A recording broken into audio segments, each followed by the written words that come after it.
The Monday after Thanksgiving, I called my financial advisor and told her to begin the process of transferring the cottage into a separate trust. All of it, every last piece of what I had spent 31 years quietly building. She paused on the line. Are you certain, Audrey? She caught herself. Sorry, are you certain you want to move forward now, this week? Yes, I said. This week. She didn't ask why. Miriam has known me long enough to understand that when I make a decision, I have already been sitting with it for a long time. I should tell you how it started, or rather, how it ended. Because that is what you need to understand first, the ending, before any of the middle makes sense. My son's wedding was in September, 4 years ago now. I remember standing in the receiving line at the reception hall in Burlington, still in my good wool coat, because they hadn't finished setting up the heat, shaking hands with people I had never met. His wife's family. Her mother, who I will call a perfectly pleasant woman as long as I don't have to say anything more specific. Her father, who asked me twice what I did and seemed to hear the answer less clearly each time. I told him I worked at the elementary school in town, which was true. I had worked in the administrative office at Lakeview Public School for 11 years by then, scheduling, parent communications, supply orders, unglamorous work. If you are the sort of person who ranks work by glamour, I did not tell him what I did before that, or what I owned, or what my accountant's name was. He smiled and moved on to the next guest. I don't blame him. I have never blamed people for making assumptions. Assumptions are efficient. You can't know everything about every person you meet, so you file them into a folder and move along. I understand that. What I don't forgive, what I have never been able to forgive, is when someone takes that assumption and uses it as a reason to treat another person as less than. That came later. Let me tell you about my life because it matters. I was born in Sudbury, Ontario, the youngest of 4 children. My father worked at the nickel mine. My mother worked everywhere else, cleaning houses on the weekends, taking in alterations, whatever the season needed. There was never extra money. There was sometimes just enough money, and sometimes not even that. I left at 18 on a bus with a duffel bag and a list of phone numbers for rooming houses in Toronto. I got a job at a dry cleaner, then a bookkeeping position at a small import company, then a series of other positions that would take too long to describe. I saved, I read, I took night courses.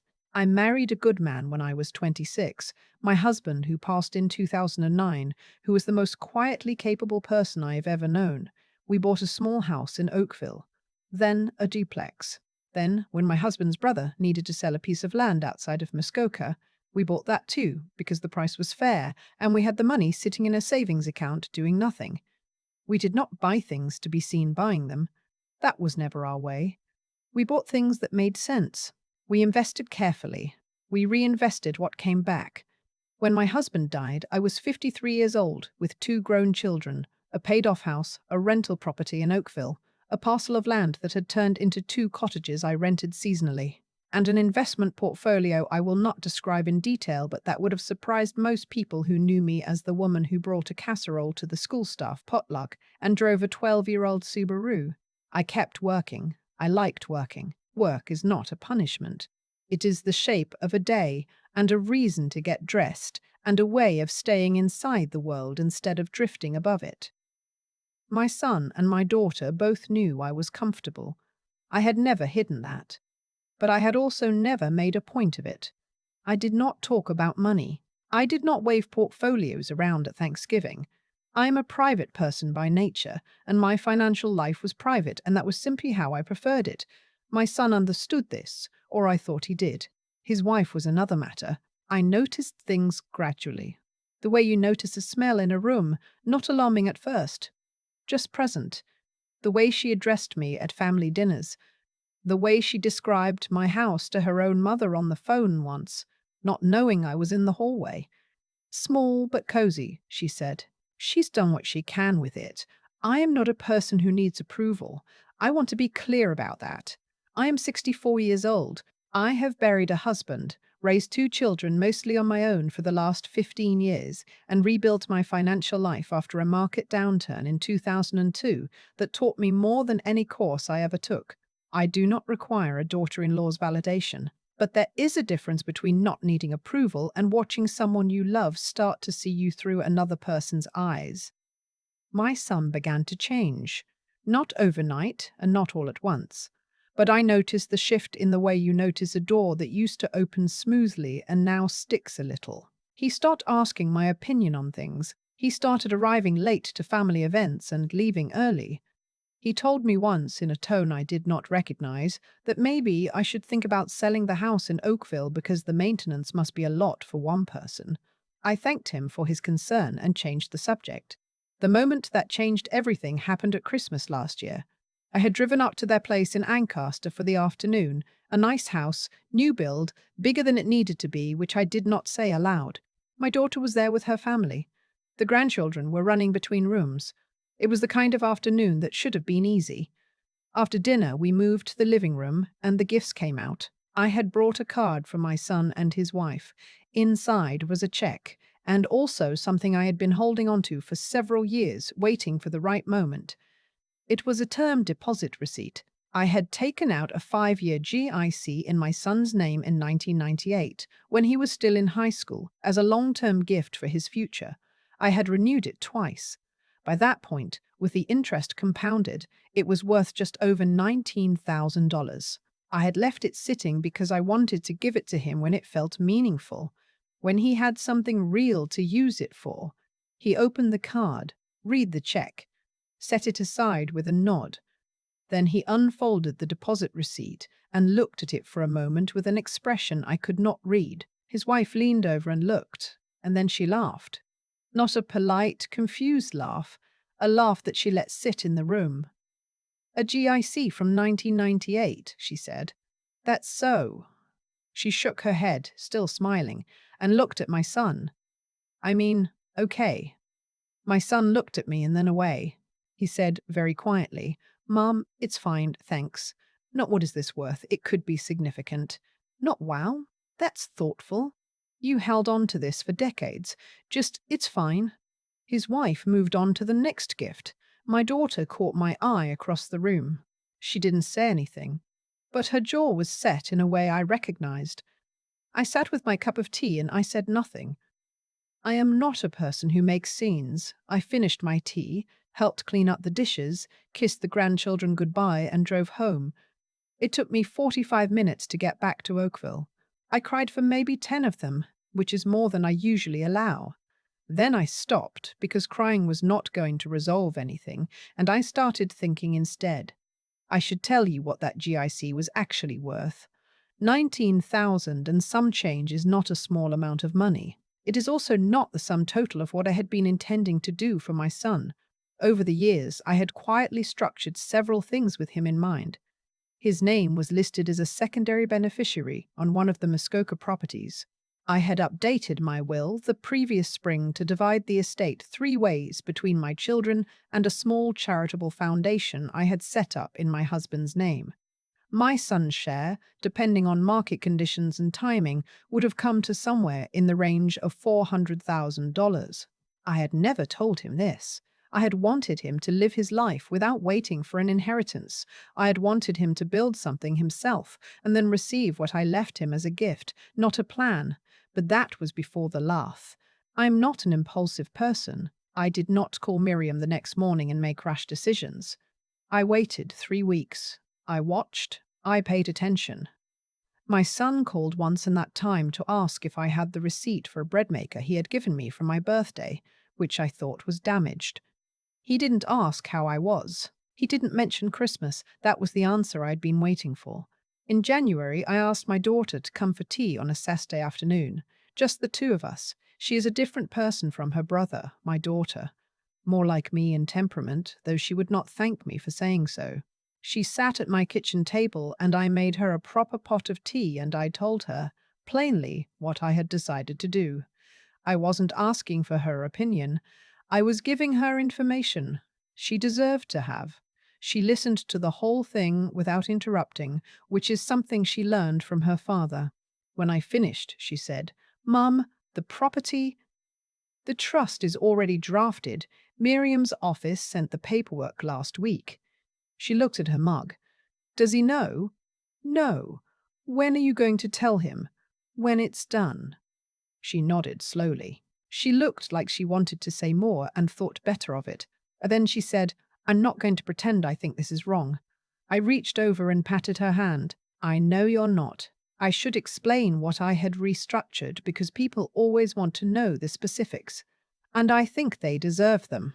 I removed my son's name from the secondary beneficiary position on the Muskoka property and transferred it fully into a family trust with my daughter and her children as the primary beneficiaries. I updated my will to reflect a revised division. The charitable foundation received a larger portion, my daughter's share increased, and my son's share was reduced significantly. He was not removed entirely. I am not vindictive by nature. But the inheritance he had been passively expecting, without knowing he was expecting it, was no longer what it had been. I also changed the GIC. I cashed it out after the maturity date in February and deposited the funds into an account I had set up in my oldest grandchild's name. My daughter's youngest, who is 7 years old and will be able to access it when she turns 25. I put a note in the file explaining where the money came from and what I had originally intended it for, so that someday, when it matters, she will know. My son found out in March, not because I told him. He found out because he called Miriam's office. I don't know why. He may have been curious about something unrelated. And Miriam, who is careful but not magically omniscient, mentioned in passing that she had completed the trust transfer on the Muskoka property. He called me that evening. It was a Tuesday. I remember because I had just come in from a walk and I was taking off my boots in the hallway when the phone rang. Mum, he said, what is the trust thing with the cottage? I sat down on the little bench by the door. The properties are in a family trust now. It was always the plan to formalize it. I did so in January. Silence. And my name isn't on it. No, it's not. More silence. Then, Mum. Why? This is the part I had prepared for. I am not someone who delivers speeches. I do not like drama. I do not like confrontation. And I especially do not like the version of a conversation where someone performs their feelings instead of having them. So I said what I meant as simply and directly as I could. You have a good life, I told him. You have a house, a good salary, a healthy family. You don't need what I have. And the way you receive gifts, the way you let other people define what something is worth, told me that what I had been planning to give you wasn't something you were ready to appreciate. He said, the Christmas thing? Mum, I'm not talking about the Christmas thing, I said. I'm talking about what the Christmas thing showed me. He was quiet for a long time, long enough that I thought maybe the call had dropped. Then he said, I'm sorry. I said, I know. I mean it. I believe that you do. Is this reversible? I mean, can we talk about this? We are talking about it right now, I said. And yes, things can always be reconsidered, but not because you're worried about what you're losing, because you understand what happened. That conversation was 4 months ago. We have spoken several times since. My son has come for dinner twice, once alone, which felt like the right choice, and once with the family, which was more complicated but also necessary. His wife said nothing to me about any of it at the family dinner. She was polite. She helped set the table. She complimented the soup, which I made from a recipe my mother used to make, that takes 4 hours and is genuinely excellent. I said thank you and offered her a second bowl. I am not her enemy. I have no interest in being her enemy. I have no interest in being her enemy. I am simply no longer arranging my life to seek her approval. My daughter asked me a few weeks ago if I had any regrets. I thought about it honestly. That is the only way I know how to think about things. I told her I did not regret the decisions I made. I regret that the situation required them. There is a difference, and it matters. What I wanted, what I always wanted, was for my son to be the kind of person who could receive a gift without looking at the package and deciding its value.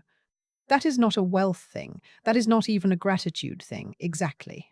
It is about knowing the difference between what something costs and what it is worth. That is a lesson my husband and I tried to teach our children by example, because we did not grow up with money, and we knew, in a way that people who grew up with it sometimes don't, that money is a tool. It is not a measure of anything that actually matters. My son lost sight of that for a while. I hope he is finding it again. I am watching to see. The GIC receipt is still in a folder in my filing cabinet. I kept the original paper copy because I am the kind of person who keeps paper copies. There is a note clipped to it now, in my handwriting, with the date and the amount it was worth when I cashed it out, and the account number for my granddaughter's trust. Someday she will be 25 years old, and she will go to the bank and discover that her grandmother set aside $19,000 for her before she was even born, and she will not know the whole story unless someone thinks to tell her. I plan to write it down before I can no longer tell it myself, not as a lesson, not as a warning, just as the truth of what happened and why, and what it cost to do the right thing quietly without needing anyone to notice. Some gifts take a long time to be understood. The best ones usually do.